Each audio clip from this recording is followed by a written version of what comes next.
जय श्री कृष्णा दोस्तों, स्वागत है आप सभी का हमारे YouTube चैनल। दोस्तों, स्त्री धोखा कब देती है? सबसे बड़ा पापी स्त्री होती है या पुरुष होता है? इसी वीडियो का हम दूसरा भाग लेकर के आए हैं। अपने जो पहले भाग में प्यार और सपोर्ट दिया है वही प्यार इस वीडियो में बने हैं, उसे वीडियो का दूसरा भाग लेकर के आए। हमें आशा है कि आप सभी लोग इसी प्रकार से हमारा सपोर्ट करते रहेंगे। तो चलिए चलते हैं आगे वीडियो में।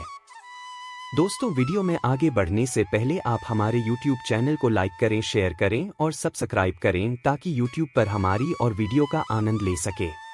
मेरी स्त्री को तुम जीवित कर दो। तब महात्मा ने जवाब दिया कि राजकुमार, तुम्हारी रानी की जो आयु थी वह केवल 20 वर्ष की थी, जो कि इसने इतने लंबे सफर में उसे बिता दिया। इसके बदले तेरी जो उम्र है वह 70 वर्ष की है। इसमें अभी तेरी आयु भी 30 वर्ष बीत चुकी है। तेरे जीवन में भी अभी 40 वर्ष बाकी है। पानी की तुझे 40 साल और जीने का अवसर है। यदि तू अपनी पत्नी को आधी उम्र समर्पण कर देता है तो तुम दोनों की उम्र जो है वह एक समान हो जाएगी। यदि तुम इस बात को मान लो, इस बात पर तैयार हो जाओ, तो तुम्हारी पत्नी जल्द ही जीवित हो जाएगी। प्रिय दर्शकों, इस तरीके से उस महात्मा की बात को सुनकर के राजकुमार विश्वजीत कहने लगता है कि तुम्हारी बातों को मैं मानने के लिए तैयार हूँ। फिर उसके बाद में महात्मा विश्वजीत के हाथ में जल देता है और उस जल को रानी के पैरों में डालने के लिए कहता है और कहता है कि तुम संकल्प लो कि मैं अपनी 20 वर्ष आयु में रानी को दान करता हूँ। अब वह मोर कहता है कि हे प्रभु, जैसे ही राजकुमार विश्वजीत ने यह संकल्प लिया कि वह अपनी वर्ष आयु अपनी पत्नी रत्नावती को दान, संत कहने लगते हैं कि हे राजकुमार, पहले मेरी एक बात को बड़े ध्यान के साथ में समझ लो। इसमें तुम्हें गुप्त रहस्य ही मिलेगा जिसे समझना तुम्हें बहुत जानना बहुत जरूरी। अभी तो तुझे अपनी पत्नी की आवश्यकता है, तुम जल को डालकर उसे बचा सकते हो, लेकिन भविष्य में यदि तुम्हें अपनी पत्नी की आवश्यकता नहीं पड़ती है तो अभी कुछ नहीं बिगड़ा है, तुम अपने संकल्प को वापस ले सकते हो है। और जब तुम उस संकल्प को वापस ले लेते हो तो उसी क्षण से तुम्हारी पत्नी की अपने संकल्प को वापस नहीं ले सकोगे। वे महात्मा कहते हैं कि हमेशा याद रखना, मनुष्य को जीवन में कुछ बातें छुपा के रखनी चाहिए, क्योंकि कभी कभी यह बातें कुछ काम आ सकती हैं। प्रिय दर्शकों, फिर तो ऐसा कहकर मौत हो जाएगी, उसी क्षण इसकी मृत्यु निश्चित है। परंतु राजकुमार, एक बात को तुम हमेशा याद रखना, इस संकल्प को वापस लेने की बात अपनी रानी से कभी मत कहना, नहीं तो तुम। राजकुमार विश्वजीत ने अपनी पत्नी को वर्ष आयु दान दे दी। राजकुमारी रत्नावती वहां पर उठकर बैठ खड़ी हो गई। उधर वह महात्मा वहां से अदृश्य हो गए। उसी क्षण राजकुमार विश्वजीत अपनी पत्नी से कहता है कि हे प्रिय, आप तो सो गई थी, मैंने आपको नहीं जगाया। फिर उसके बाद विश्वजीत अपनी पत्नी से कहने लगा, तुम बहुत ज्यादा थकी हारी हुई थी, इसलिए मैंने तुम्हें नहीं जगाया। इधर मोर कहने लगता है कि हे प्रभु, इस प्रकार से राजकुमार विश्वजीत ने भी सूख रहा है, कुंगे पर चलकर के पानी पीकर आते हैं। यदि तुमको भी प्यास लगी हो तो हम जाकर के तुम्हारे लिए भी पानी की व्यवस्था कर लाते हैं। तब वह मोर कहने लगता है कि हे प्रभु, राजकुमार विश्वजीत की बात को सुनकर के अपनी पत्नी से यह सारी बातें छुपा ली कि सांप तुम्हें काट लिया था और तुम मर गई थी। इन बातों को विश्वजीत ने अपनी पत्नी से गुप्त ही रखा। इधर वह मोर कहने लगता है कि फिर वहां से विश्वजीत अपनी पत्नी को लेकर के आगे बढ़ जाता है और कई दिनों के बाद उसने बहुत ही सुंदर स्थान को देखा। वहां पर एक फकीर की कुटिया बनी हुई थी। वहां पर वह पहुंच गए तो वहां पर उन्होंने देखा कि एक सुंदर सा फकीर वहां पर बैठा हुआ हुक्का पी रहा है और इधर दोनों पति पत्नी बहुत ज्यादा थके हारे हुए थे, इसलिए वे दोनों उस फकीर के पास में जाकर के बैठ गए। उस समय विश्वजीत ने अपनी पत्नी रत्नावती से कहा कि हे प्रिय, मुझे बहुत तेजी से प्यास लग रही है और प्यास की वजह से मेरा गला।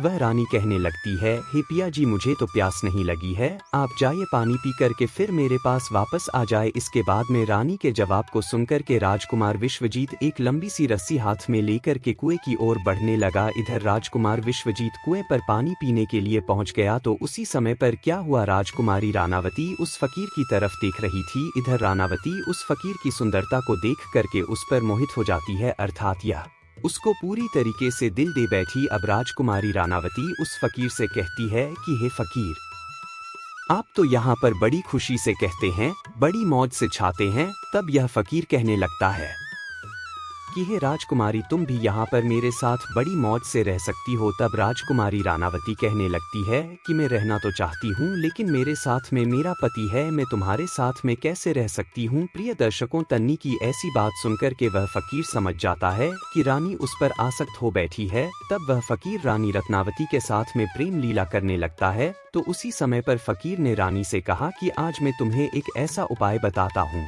तुम्हारा रापति इस कुएं पर पानी पीने के लिए गया है, तुम अपने पति को जाकर के उसी कुएं में धकेल देना, इसके बाद में जो भी होगा हम उसे देखेंगे। इधर मोर कहता है फिर तो वह फकीर की बात सुनकर के दलावती ने कहा ठीक है, मैं ऐसा ही करूंगी। प्रिय दर्शकों, अब इतनी ही देर में राजकुमार विश्वजीत से पानी पी करके अपनी पत्नी के पास में आ गया। तो उसी क्षण राजकुमारी रत्नावली भी कहने लगी कि जी प्यास, मुझे भी बहुत तेजी से प्यास लग रही की वजह से मेरा भी गला सूख रहा है, तुमको पर वापस चलकर मुझे भी पानी पिलाओ। तो उसी वक्त पानी की बात को सुनकर के राजकुमार विश्वजीत कहने लगा कि प्रिप, मैंने तुमसे जाने से पहले ही पूछा था और तुमने पानी पीने को मना कर दिया था। यदि तुम्हें प्यास लगी है तो मैं अभी कुंगे पर जाकर के तुम्हारे लिए पानी का प्रबंध करके आओ हूँ। फनी से इतनी बातचीत करने के बाद में विश्वजीत कुएं पर पानी लेने के लिए चला गया। तब रानी भी उसके साथ में पीछे पीछे चल दी और कहने लगी अब मैं यहाँ पर बैठकर क्या करूँगी, मैं भी तुम्हारे साथ पीछे पीछे चलती। प्रिय दर्शकों, इधर वह मोर कहता है कि प्रभु राजकुमार विश्वजीत जो था वह अपनी पत्नी के प्रेम में बहुत बुरी तरह पागल, या फिर उसको यह कहा मालूम था कि मेरी ही पत्नी मेरे ही प्राण लेने के लिए मेरे पीछे पीछे आ रही है। प्रिय दर्शकों, हमारे विद्वानों ने सच कहा है, स्त्रियों के त्रिया चरित को देवता भी नहीं समझ पाए तो आखिर मानव क्या चीज है। स्त्रियों के जाल में अच्छे से बड़े बुद्धिमान भी फंस जाते हैं। अब राजकुमार विश्वजीत कुएं पर जाकर के पानी भरने के लिए बाल्टी नीचे डालता है तो उसी छठ राजकुमारी रत्नावती ने अपने पति विश्वजीत को धक्का मार दिया और उसे कुएं में धकेल दिया, और ऐसा करने बाद में खुद लौट कर करके उस फकीर के पास में पहुंच जाती है। और वह फकीर उस रानी को अपने साथ में लेकर के एक राज्य में जाकर के रहने लगता है। वहां पर वह दोनों ही बड़ी हंसी खुशी के साथ में प्रेम पूर्वक रहने लगते हैं। उस फकीर ने वह रानी जो थी बहुत ही बड़ी नृत्यांगना बन गई है, नगर में नाचने के मामले में सबसे ज्यादा प्रसिद्ध हो गई। इस तरीके से रानी के नृत्य रूप के कारण उस फकीर के रानी रत्नावती को बहुत ही अच्छा सा नृत्य करना सिखा दिया। अब तो पास में लाखों करोड़ों रुपए बन गए हैं। अब तो रानी जो भी उस फकीर के पास में बड़ी ऐशो आराम से मस्ती के साथ में रहने लगी। जिस समय रानी ने अपने पति विश्वजीत को उस कुएं में धकेल दिया था, तब संभोग से उस समय को में पर एक जंजीर में लटकी हुई थी। विश्वजीत ने कुएं में गिरते समय उस जंजीर को पकड़ लिया था और उस जंजीर को पकड़ करके लटका हुआ था। अब तो विश्वजीत उस कुएं में भगवान को याद करके सोचने लगा, हे प्रभु, क्या यही मेरे प्यार की सजा है। अब कुछ देर बाद में बंजारों की एक टोली वहां पर आ गई। उन बंजारों के झुंड में से एक बंजारा अपनी बाल्टी लेकर की उस कुएं की ओर बढ़ने लगा। तो कुएं के नजदीक आकर के उसने अपनी बाल्टी उस कुएं में पानी भरने के लिए डाल दी। तब उसी समय पर विश्वजीत ने उस बाल्टी को अपने हाथों से पकड़ लिया। अब तो बंजारा इस दृश्य को देखकर एकदम से चौंक गया और उसने पूछा कि भाई, आखिर तुम कौन हो। तब राजकुमार जीत ने जवाब दिया, भाई मैं बड़ी मुसीबत का मारा हूँ, कृपया करके मुझे यहाँ से निकालो और मेरी जान को बचा लो। यदि आज तुमने मेरी जान बचाई तो मैं तुम्हारा एहसान पूरी जिंदगी भर नहीं भूल लूँ। प्रिय दर्शकों, अब तो ऐसा कह करके राजकुमार विश्वजीत उस बंजारे से प्रार्थना करने लगा, किंतु राजकुमार विश्वजीत की इस दुख और पीड़ा को देख करके उस बंजारा के मन में दया आ जाती है और वह सोचने लगा कि इंसान ही इंसान के काम आता है। और उसने विश्वजीत को उस कुएं से बाहर निकाल लिया और पूछा कि हे भाई, आखिर तुम कौन हो, आखिर तुम उस कुएं में कैसे गिर गए, मुझे अपना वृत्तांत बताओ। तब विश्वजीत ने जवाब दिया है, भाई मैं किस मुंह से अपना हाल आपको बताऊं, जो घटनाएं जो मुसीबतें मेरे साथ में घटी हैं, भगवान ना करे इस प्रकार की मुसीबतें फिर किसी के साथ में घंटे। फिर विश्वजीत ने जवाब दिया है, भाई यदि तुम मुझसे इन बातों को जानना ही चाहते हो, मेरी परेशानी को जानना ही चाहते हो तो सुनो, मैं आपको अपना कथन सुनाता हूँ, अपनी आप बीती आपको सुनाता हूँ। मैं एक राजकुमार हूँ, मेरे पिता ने किसी कारण से मुझे अपने राज्य से निकाल दिया है, इसलिए मेरी स्त्री को तुम जीवित कर दो। तब महात्मा ने जवाब दिया कि राजकुमार, तुम्हारी रानी की जो आयु थी वह केवल 20 वर्ष की थी, जो कि इसने इतने लंबे सफर में उसे बिता दिया। इसके बदले तेरी जो उम्र है वह 70 वर्ष की है, इसमें अभी तेरी आयु भी 30 वर्ष बीत चुकी है, तेरे जीवन में भी अभी 40 वर्ष बाकी है। पानी की तुझे 40 साल और जीने का अवसर है। यदि तू अपनी पत्नी को आधी उम्र समर्पण कर देता है तो तुम दोनों की उम्र जो है वह एक समान हो जाएगी। यदि तुम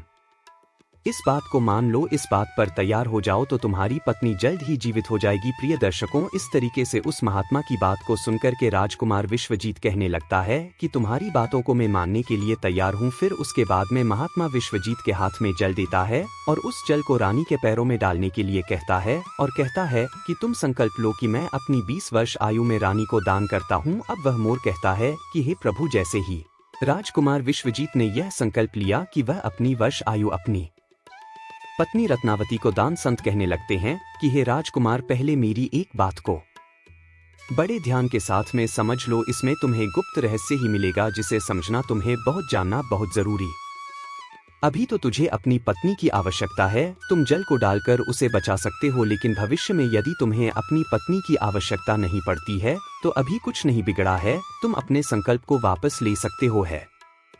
और जब तुम उस संकल्प को वापस ले लेते हो तो उसी क्षण से तुम्हारी पत्नी की अपने संकल्प को वापस नहीं ले सकोगे। वे महात्मा कहते हैं कि हमेशा याद रखना, मनुष्य को जीवन में कुछ बातें छुपा के रखनी चाहिए, क्योंकि कभी कभी यह बातें कुछ काम आ सकती हैं। प्रिय दर्शकों, फिर तो ऐसा कहकर मौत हो जाएगी, उसी क्षण इसकी मृत्यु निश्चित है। परंतु राजकुमार, एक बात को तुम हमेशा याद रखना, इस संकल्प को वापस लेने की बात अपनी रानी से कभी मत कहना, नहीं तो तुम। राजकुमार विश्वजीत ने अपनी पत्नी को वर्ष आयु दान दे दी। राजकुमारी रत्नावती वहां पर उठकर बैठ खड़ी हो गई, उधर वह महात्मा वहां से अदृश्य हो गए। उसी क्षण राजकुमार विश्वजीत अपनी पत्नी से कहता है कि हे प्रिय, आप तो सो गई थी, मैंने आपको नहीं जगाया। फिर उसके बाद विश्वजीत अपनी पत्नी से कहने लगा, तुम बहुत ज्यादा थकी हारी हुई थी, इसलिए मैंने तुम्हें नहीं जगाया। इधर मोर कहने लगता है कि हे प्रभु, इस प्रकार से राजकुमार विश्वजीत ने भी सूख रहा है, कुंगे पर चलकर के पानी पीकर आते हैं। पति, तुमको भी प्यास लगी हो तो हम जाकर के तुम्हारे लिए भी पानी की व्यवस्था कर लाते हैं। तब वह मोर कहने लगता है कि हे प्रभु, राजकुमार विश्वजीत की बात को सुनकर के अपनी पत्नी से यह सारी बातें छुपा ली कि सांप तुम्हें काट लिया था और तुम मर गई थी। इन बातों को विश्वजीत ने अपनी पत्नी से गुप्त ही रखा। इधर वह मोर कहने लगता है कि फिर वहां से विश्वजीत अपनी पत्नी को लेकर के आगे बढ़ जाता है और कई दिनों के बाद उसने बहुत ही सुंदर स्थान को देखा। वहां पर एक फकीर की कुटिया बनी हुई थी, वहां पर वह पहुंच गए तो वहां पर उन्होंने देखा कि एक सुंदर सा फकीर वहां पर बैठा हुआ हुक्का पी रहा है और इधर दोनों पति पत्नी बहुत ज्यादा थके हारे हुए थे, इसलिए वे दोनों उस फकीर के पास में जाकर के बैठ गए। उस समय विश्वजीत ने अपनी पत्नी रत्नावती से कहा कि हे प्रिय, मुझे बहुत तेजी से प्यास लग रही है और प्यास की वजह से मेरा गला।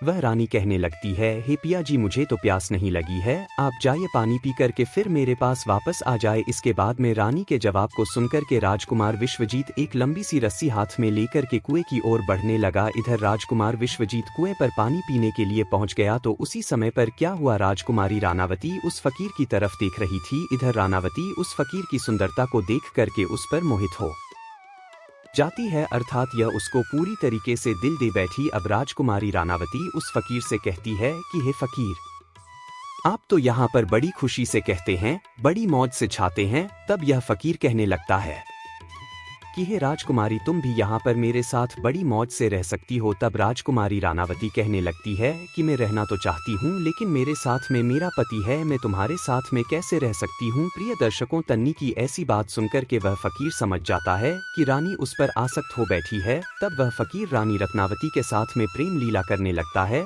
तो उसी समय पर फकीर ने रानी से कहा कि आज मैं तुम्हें एक ऐसा उपाय बताता हूँ, तुम्हारा रापति इस कुएं पर पानी पीने के लिए गया है, तुम अपने पति को जाकर के उसी कुएं में धकेल देना, इसके बाद में जो भी होगा हम उसे देखेंगे। इधर मोर कहता है, फिर तो वह फकीर की बात सुनकर के दलावती ने कहा, ठीक है, मैं ऐसा ही करूंगी। प्रिय दर्शकों, अब इतनी ही देर में राजकुमार विश्वजीत से पानी पी करके अपनी पत्नी के पास में आ गया तो उसी क्षण राजकुमारी रत्नावली भी कहने लगी कि जी, प्यास मुझे भी बहुत तेजी से प्यास लग रही की वजह से मेरा भी गला सूख रहा है, तुमको पर वापस चलकर मुझे भी पानी पिलाओ। तो उसी वक्त पानी की बात को सुनकर के राजकुमार विश्वजीत कहने लगा कि प्रिप, मैंने तुमसे जाने से पहले ही पूछा था और तुमने पानी पीने को मना कर दिया था। यदि तुम्हें प्यास लगी है तो मैं अभी कुंगे पर जाकर के तुम्हारे लिए पानी का प्रबंध करके आऊ हूँ। फनी से इतनी बातचीत करने के बाद में विश्वजीत कुएं पर पानी लेने के लिए चला गया। तब रानी भी उसके साथ में पीछे पीछे चल दी और कहने लगी, अब मैं यहाँ पर बैठकर क्या करूंगी, मैं भी तुम्हारे साथ पीछे पीछे चलती। प्रिय दर्शकों, इधर वह मोर कहता है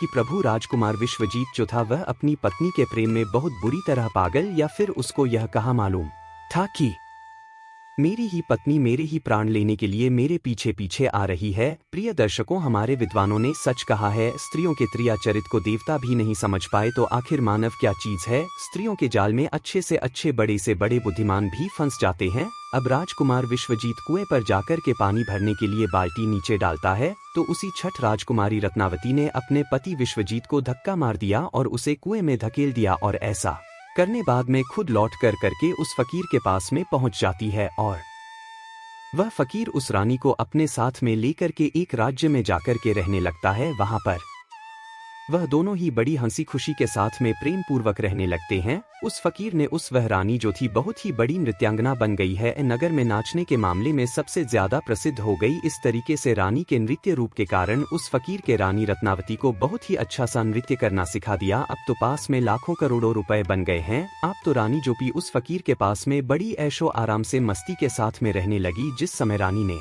अपने पति विश्वजीत को उस कुएं में धकेल दिया था तब संभोग से उस समय को में पर एक जंजीर में लटकी हुई थी। विश्वजीत ने कुएं में गिरते समय उस जंजीर को पकड़ लिया था और उस जंजीर को पकड़ करके लटका हुआ था। अब तो विश्वजीत उस कुएं में भगवान को याद करके सोचने लगा, हे प्रभु, क्या यही मेरे प्यार की सजा है। अब कुछ देर बाद में बंजारों की एक टोली वहां पर आ गई। उन बंजारों के झुंड में से एक बंजारा अपनी बाल्टी लेकर की उस कुएं की ओर बढ़ने लगा तो कुएं के नजदीक आकर के उसने अपनी बाल्टी उस कुएं में पानी भरने के लिए डाल दी। तब उसी समय पर विश्वजीत ने उस बाल्टी को अपने हाथों से पकड़ लिया। अब तो बंजारा इस दृश्य को देखकर एकदम से चौंक गया और उसने पूछा कि भाई, आखिर तुम कौन हो। तब राजकुमार जीत ने जवाब दिया, भाई मैं बड़ी मुसीबत का मारा हूँ, कृपया करके मुझे यहाँ से निकालो और मेरी जान को बचा लो। यदि आज तुमने मेरी जान बचाई तो मैं तुम्हारा एहसान पूरी जिंदगी भर नहीं भूल लूँ। प्रिय दर्शकों, अब तो ऐसा कह करके राजकुमार विश्वजीत उस बंजारे से प्रार्थना करने लगा, किंतु राजकुमार विश्वजीत की इस दुख और पीड़ा को देख करके उस बंजारा के मन में दया आ जाती है और वह सोचने लगा कि इंसान ही इंसान के काम आता है। और उसने विश्वजीत को उस कुएं से बाहर निकाल लिया और पूछा कि हे भाई, आखिर तुम कौन हो, आखिर तुम उस कुएं में कैसे गिर गए, मुझे अपना वृत्तांत बताओ। तब विश्वजीत ने जवाब दिया है, भाई मैं किस मुंह से अपना हाल आपको बताऊं। जो घटनाएं जो मुसीबतें मेरे साथ में घटी हैं, भगवान ना करे इस प्रकार की मुसीबतें फिर किसी के साथ में घंटे। फिर विश्वजीत ने जवाब दिया है, भाई यदि तुम मुझसे इन बातों को जानना ही चाहते हो, मेरी परेशानी को जान। दोस्तों, बहुत जल्दी इस वीडियो का तीसरा भाग लेकर के आ रहे हैं, बनी रहे वीडियो में और इसी का तीसरा भाग